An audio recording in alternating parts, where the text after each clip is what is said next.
If you're looking to create, grow, and sustain your wealth, download and subscribe to the Pain Points of Wealth podcast at BeBullish.com with Bob, Ryan, and Chris Payne. It's your podcast for market insights, money tips, and real talk on the economy. Download and subscribe at BeBullish.com. Building a portfolio with Fidelity Basket Portfolios is kind of like making a sandwich. It's as simple as picking your stocks and ETFs, sort of like your meats and other toppings, and managing it as one big, juicy investment. Now that's pretty good. Learn more at Fidelity.com/baskets. Investing involves risk, including risk of loss. Fidelity Brokerage Services, LLC. Member NYSE SIPC.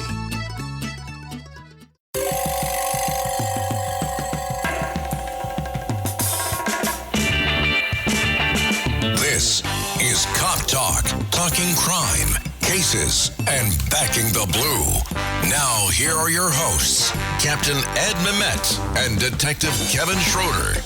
Hello, everyone, and welcome to another episode of Cop Talk, brought to you by Diana Florence from Manhattan DA. Vote for the independent Diana Florence from Manhattan DA. She'll prosecute crime and protect families, not criminals.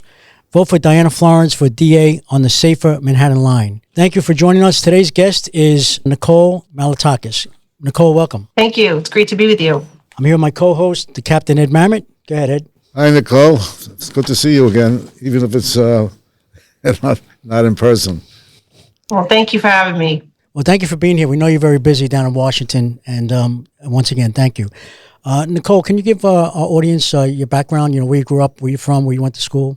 Sure. I'm a lifelong New Yorker. I was born in Manhattan, raised in Staten Island. I've been very proud to represent my community in Congress for the last 5 years. Before that, I was in the New York State Legislature for 10 years. I've always represented Staten Island and Southern Brooklyn. I also have a history of working in the nonprofit sector, the private sector, as well as in the public sector as a liaison for Governor George Pataki. So I'm very proud of my heritage as well. I'm Greek and Cuban. My mother fled communism in 1959, the Castro regime, and my father's from Greece. And so, I'm very proud in one generation to be able to be a member of the House of Representatives, and it's the American dream that I fight to preserve each and every day. If you were not born in Staten Island, you were not native, right? Well, I consider myself an honorary native because I've been in Staten Island since I was 2 years old. Well, I lived on Staten Island for 7 years, but I remember them telling me, well, if you weren't born here, you're not a native, you're just a resident. So they were very provincial. Well, yeah, but things have changed very much on Staten Island, and we're home to so many different ethnic groups of immigrants from all over the world, and obviously from other boroughs as well. And everyone knows that a lot of people from Brooklyn always go to Staten Island before they go to Florida or New Jersey. But it's definitely more diverse than when I first got elected, and we're very proud of the diversity that we have here. In fact, people ask me, what is the thing I love most about my district? It's that I could eat anywhere in the world in my 15 miles because we have every ethnic group represented in terms of cuisine, and it's fantastic. Yeah, it's changed a lot since I lived there. Did you have any special schooling before you went to Congress? Well, I have an MBA. I graduated from Seton Hall University. I have an MBA from Wagner College. So my background's always been more in the management, marketing, business side. It comes in handy when you're dealing with budgets in particular, but I've been able to apply some of the things that I've learned in school. But I think a lot of what we work on each and every day are so many different issues. There's no one can fully be prepared for this job because you're expected to be a subject matter expert in every single area of life, whether it's healthcare or education or public safety. We rely heavily on organizations and constituents to teach us about the practical application of the laws that we're passing. Sometimes it may be a good idea, but in practice it doesn't work. And a perfect example of this was the bail law, right, that the New York State Legislature passed. I think they had good intentions, but what they ended up doing was releasing criminals over and over back onto the streets. And it's a ludicrous measure. So I think at the end of the day, it's really important for us to understand the impact of the laws that we're passing, and we rely on subject matter experts in those fields. And so one of the things, interestingly, about the bail law was that the state legislature never consulted anyone in law enforcement about what this would do to the streets of New York City. And I just use this as an example because obviously you're a cops talk show, so I thought that might be of interest. But we see it each and every day where politicians think they know better than the industry experts, and they don't. And so I think what's nice about Congress is you have people from all different walks of life, all different backgrounds, all different regions, with different experience. And you'll have a doctor, and you'll have a pilot, and you'll have maybe an army nurse, and you'll have like just different people, educator, and it really together. That's what the founders envisioned, right? People that would come from different walks of life and different professions to govern the country, but it was supposed to be temporary. You weren't supposed to stay there for 40 years like Nancy Pelosi or Chuck Schumer. You were supposed to come, you make your contributions, and then you go back to your field. And so that's why I support term limits for members of Congress. Well, there's no doubt that the bail law has affected the crime situation in New York City, and it was predicted that would happen. But the question I have is, when were you first elected to Congress? I came in 2020. I defeated a Democrat incumbent, Max Rose. So I've been there for 5 years, which there's 2-year terms. This is my third term. It's a 2-year term, right? Yes. That's a lot of work, trying to get reelected every 2 years. Well, I find that if you just do your job and you listen to your constituents and you vote the way your district wants you to vote, that you have actually an easier time running for reelection, and you don't need as many resources because people know the good work that you're doing. And I've been fortunate where my margin of victory has always increased over the 3 terms that I was there. So we've only done better, and I think it's because that I'm actually listening to my constituents and vote accordingly. What, if any, bills of note have you introduced that were passed? Well, we have a couple of measures. One of the first achievements was a bill related to 9/11. And for 20 years, 9/11 families, the widows and the children, were not receiving the proper compensation for their proper compensation from the states of sponsors of state terrorism victims fund. That's the name of the proper name of the fund. And they had been fighting for so long to get these payments that they had been owed. And I stepped in, I drafted legislation, and I had to work with Jerry Nadler across the aisle because they were in control at the time, the Democrats, but we got it done. And I was very proud to be able to accomplish that in just my first term. One of the other things that I'm most proud of came about this year when we were able to pass the senior citizen tax credit. Basically, this is a bonus deduction. It's not a tax credit. It's actually a bonus deduction that when seniors file their income taxes in 2026 for the 2025 year, they will be able to get a significant deduction that when you calculate it, for the majority of seniors, like 88% of seniors across the country, will erase their tax liability on Social Security. So this was sort of fulfilling the president's promise of no tax on Social Security, which was an idea that I brought to him during the campaign. And we were able to do it in this way by giving that extra deduction to offset what they would be paying otherwise in Social Security taxes. So they'll get a refund for that money when they file their taxes in 2026. That was a big one for me because my father used to always ask, well, why do we have to pay taxes on our Social Security? And he had made a big point. And as a member of the House Ways and Means Committee that deals with all taxes, that was one of the biggest things that I had been championing over the last 2 years, and we finally got that done. The other thing was the restoration of the SALT deduction, which is critical for the people here in New York, our middle-class families with incomes of less than $500,000. They will now have a $40,000 SALT deduction to help them because we have high state and city income taxes, as well as property taxes. So those, I would say, are probably the three biggest things that I'm most proud of. Well, I side with your father because I was in that situation, and I really thank you because it bugged me for years. Why do I have to pay tax on Social Security when I've already paid other taxes? So I thank you very much for that. Yeah, 50 million Americans, 50 million seniors across the country are going to benefit from that. It's huge, and it's going to be, I think, a very big help to a lot of those seniors, because a lot of the seniors are obviously those who live in their homes. They may have paid off their mortgage, but they're dealing with high property taxes. So they'll benefit from both SALT and from the senior deduction. So I think in the tax relief package that we put forward, which is otherwise known as the Big Beautiful Bill, and this was a really truly about working class Americans, senior citizens, middle class families. In that package, I think the seniors really end up being the biggest winners of all. If you're looking to create, grow, and sustain your wealth, download and subscribe to the Pain Points of Wealth podcast at BeBullish.com with Bob, Ryan, and Chris Payne. It's your podcast for market insights, money tips, and real talk on the economy. Download and subscribe at BeBullish.com.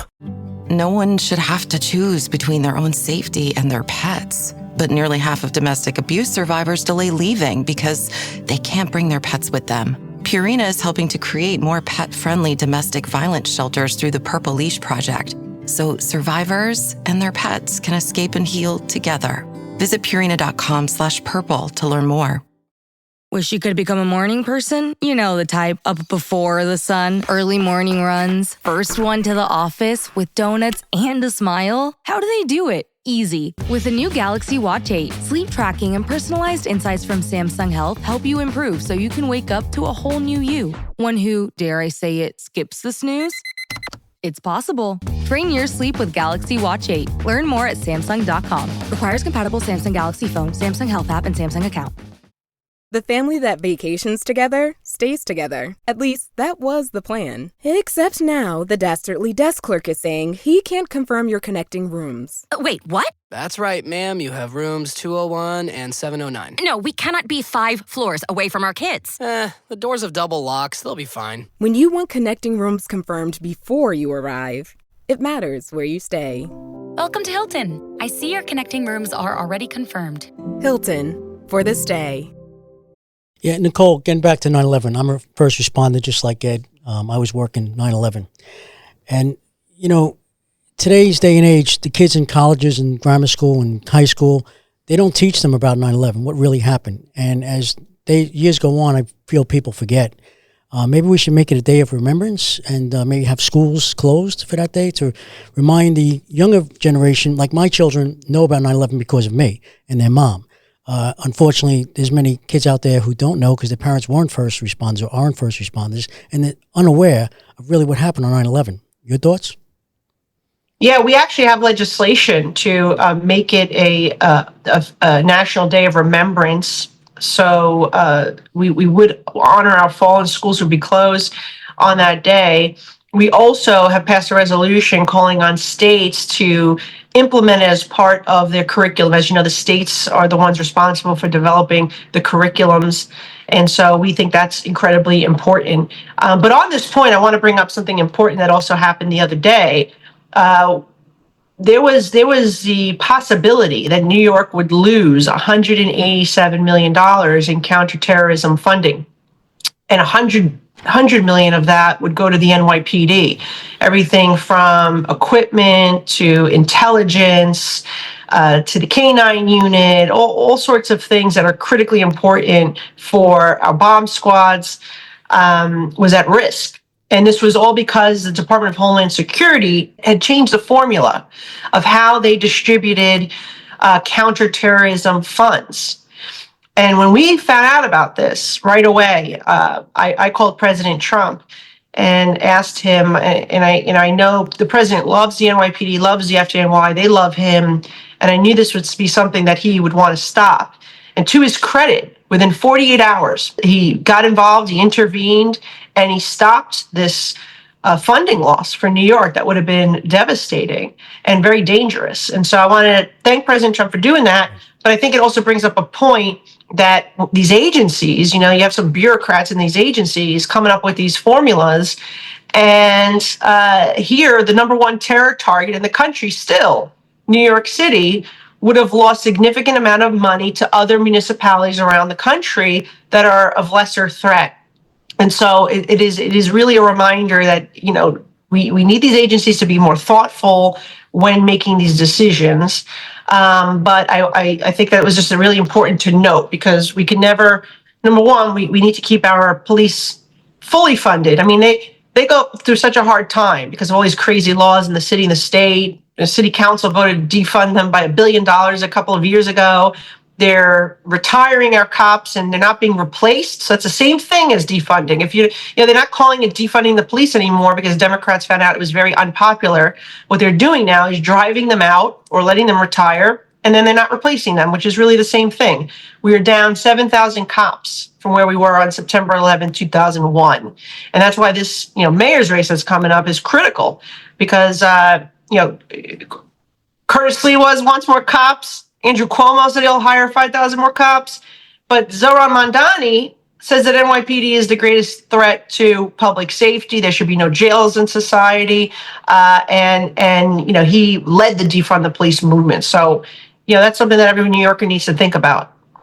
I love when they say, we're going to hire 5,000 more cops. Well, how are they going to do that? Really, how? I mean, I believe we're trying to do that now. You can't have guys and girls coming on a job when they're being underpaid. They're not being treated properly. And the politicians, unfortunately, overall, unlike yourself, does not support the police. And not only that, Ray Kelly, a former great police commissioner, just the other day wrote, there was an article in the Post, that if Mamdani becomes the mayor, the police are going to flee. People won't join. Yeah. People will retire. I mean, it sounds like Escape from New York. And that is, to my point. He's going to drive them out and not replace them. And if you want cops, you got to make the job palatable, desirable, workable. And they've handcuffed our police. They've made it, you don't have much pride in a job where you make an arrest and the perp is out on the street before you even finish your shift. When you're being demonized by the review board, and you're not being treated fairly, there's going to be a lot of apathy within the department. And so, obviously the leadership matters, and Eric Adams was certainly better when it came to police than Bill de Blasio, but obviously there's so much more that could be done to untie the hands of our cops and let them do their job. Sadly, in many ways, the mayor has his hands tied by the radical city council and the radical state legislature. So there is a major problem here. There is a major problem, and the only reason we're seeing crime decrease a little right now is because President Trump was elected and he's deporting the criminal gangs, the drug traffickers, and the illegal immigrants who had been creating like havoc in our city. And so we don't see those same stories that we did before he took office, where they would have these criminal rings doing robberies, doing all sorts of illegal activity. It has calmed down a lot. And that is only because President Trump was elected and he's deported those criminals. It has nothing to do with anything that our city or state politicians have done. Yeah, but his program has created a new problem. ICE is under attack. I mean, in certain cities, it's almost like a war zone. Yeah, look, I think they have a very difficult job. I would like for them to focus on the criminal. There's so many people who are here illegally who are committing crimes, who have criminal histories. And I think we need to focus on those individuals, and they are. But when they start focusing on people who have been citizens for a long time, who have no criminal history, who may have children here who are American citizens, who have, people who have worked hard and never benefited from any government program, that's when you start losing, I think, the public support. And so there are many criminals who are here that they need to go after and find, and that should be the primary focus of ICE. And then we'll see what the president does. There are 3 steps to this always. One was secure the border, which we've done, 0 border crossings in recent months. Number 2 is deport the criminals who are here. And then number 3, figure out what are we going to do with the people who have been here for decades, have never done anything wrong, although they came illegally, but never committed any crimes, and they've worked hard and contributed to our society. That the president needs to figure out next. What's going to be his play there? Because a lot of people do want to see some type of pathway to a legal status with penalties before being able to apply for any type of citizenship. So we'll see. We'll see what comes. But I think, so far we're in that middle section, and this needs to be executed properly. Nicole, what's your opinion on the New York City mayor's race, which of course is world news right now, but I'd like to hear your opinion. Yeah, well, look, I'm very concerned that Zohran Mamdani could be elected. And if he is elected, I think it'll be devastating for our city. Here's somebody, again, just from a public safety standpoint, he led the defund the police movement. He says that the NYPD is the greatest threat to public safety. He wants to legalize prostitution. He wants to get rid of all jails, doesn't believe there's a purpose for them at all. Then you look at the economic policy, which is straight out of the communist playbook of Karl Marx. Somebody who wants to abolish private property rights. He wants to have government-run supermarkets, which is basically how many loaves of bread will he allow your family to have. He will ration food, rice and beans, and then wanting to seize the means of production. Those things are straight out of the communist playbook of Karl Marx. So you can call himself a Democrat socialist, but if you're quoting Karl Marx, you're really a communist. And so people have to think long and hard about if they want to really go down this path with Zohran Mamdani, which will make us less safe, make our city less safe, less affordable, and would really bring upon a type of socialism that drove so many New Yorkers out of their homelands. Think about how many people have fled socialist and communist countries to come to United States. They're here in New York, many of them. Why would they vote for somebody who would implement the policies that they fled? And so I would say, obviously, I've endorsed Curtis Sliwa. I think he's the best candidate. He has decades of experience serving our city, cares about public safety, cares about transit, cares about the homeless and mentally ill. Second choice there, if you were going to do ranked choice voting, the devil you know, the devil you don't know, Andrew Cuomo is at least can manage the city without driving into the ground. Although I don't like many of the policies he implemented, he would be better than Zohran Mamdani. But I think people need to look at everything and say, who has the best shot to beat Zohran Mamdani? When we're looking at these polls a week before the election, and they have to make an educated decision if their goal truly is to stop this radical socialist communist from becoming the next mayor of the city of New York. It's amazing, Nicole, after 24 years from 9/11, that the city's even considering voting for this guy, Mamdani. It's unbelievable.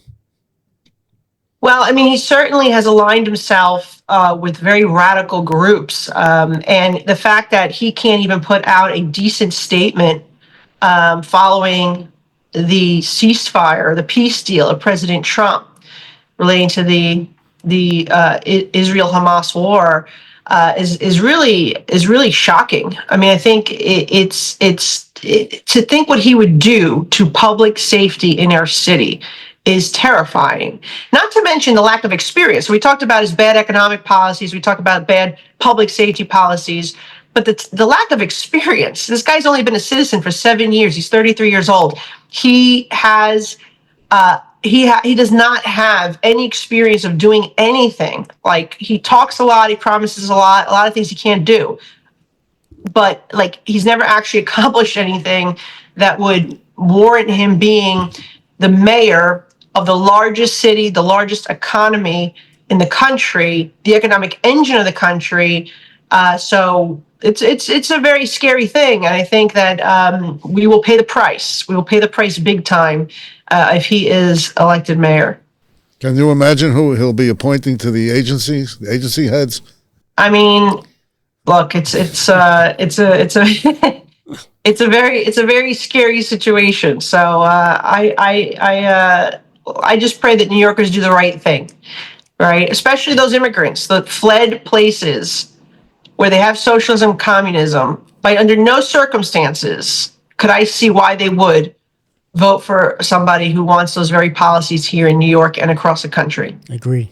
Hey, this is Bill Simmons from the Bill Simmons Podcast, here to tell you that Michelob Ultra, the official beer partner of the NBA, is bringing NBA fans closer than ever this season with chances to win great prizes, including courtside tickets. Enter now at michelobultra.com/courtside. Michelob Ultra Courtside 25 to 26. No purchase necessary. Open to U.S. residents 21 plus. Begins on October 1st, 2025 and ends on June 30th, 2026. Multiple entry periods. See official rules at michelobultra.com/courtside for free entry deadlines, prizes, and details. This podcast is brought to you by Carvana. Carvana lets you buy your next car on your terms. Explore a massive inventory online, filter for what matters, and find your perfect match. Then choose delivery to your home or pick it up at one of Carvana's iconic car vending machines. Every car also comes with a 7-day money-back guarantee, so you can make sure it's the right fit. Buy your car on Carvana. Delivery or pickup fees may apply. Limitations and exclusions may apply. See our 7-day return policy at Carvana.com. Carvana. Introducing Meta Ray-Ban Display, the world's most advanced AI glasses. With a full color display built into the lens of the glasses, it's there when you need it and gone when you don't. Send and receive messages, translate or caption live conversations, collaborate with Meta AI, and more. Be one of the first to try Meta Ray-Ban Display. Visit meta.com/Meta Ray-Ban Display to book a demo and find your pair. Oh, the sick day struggle is real. But with Dimetapp, it doesn't have to be. Children's Dimetapp works quickly to soothe multiple bothersome cough, cold, and allergy symptoms in a single dose. Our fast-acting formulas are designed with kids in mind, so they get everything they need and nothing they don't. Available in liquid and on-the-go chewable tablets. Tap the banner now to shop at Amazon and say goodbye to the sick day struggle with Dimetapp. Use as directed. Nicole, what's your future political outlook? For me personally, yes. You want to run for president? No, I'm not running for anything. I wouldn't mind being president of the Sonny and Cher fan club, though. But aside from that, you know what? I'm actually very happy where I am. I feel like I'm doing amazing work, working with President Trump. You're doing a great job. Really. And you know, I'm New York City's only Republican voice in Washington.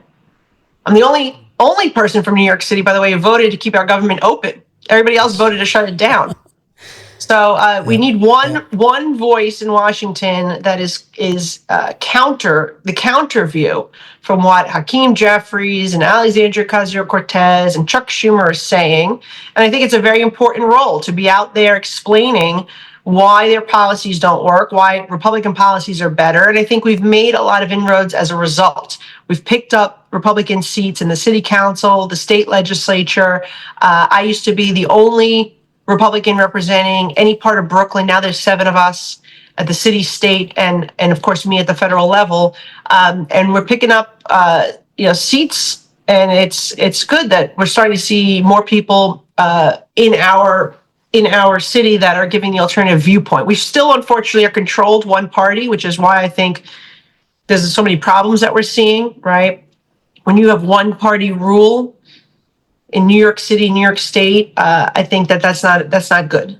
You need some balance, and so we're doing the best we can, and we're trying to make a difference, and we are stopping some bad policies. And one of the things that right away when I got elected, Jerry Nadler had introduced a bill to pack the Supreme Court, and they asked me, well, why is this bill not good? Right, a local broadcast TV news station.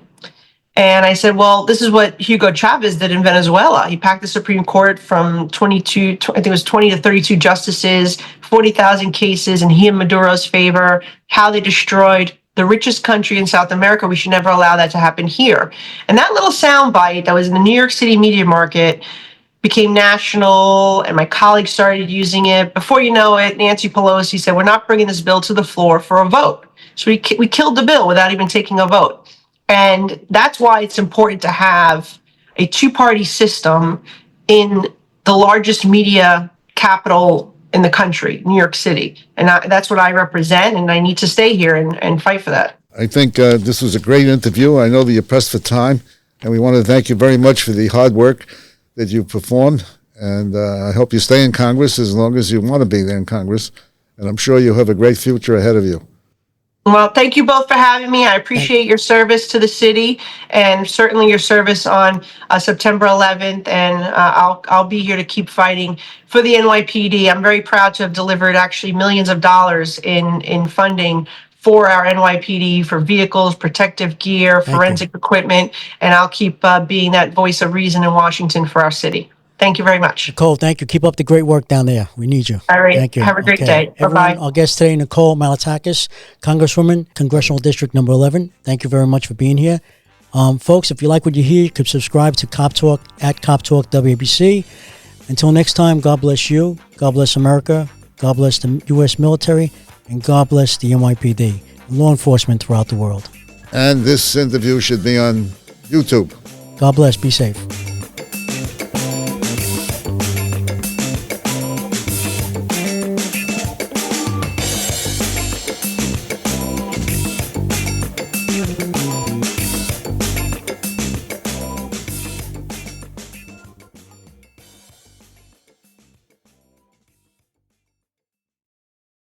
If you're looking to create, grow, and sustain your wealth, download and subscribe to the Pain Points of Wealth podcast at BeBullish.com with Bob, Ryan, and Chris Payne. It's your podcast for market insights, money tips, and real talk on the economy. Download and subscribe at BeBullish.com.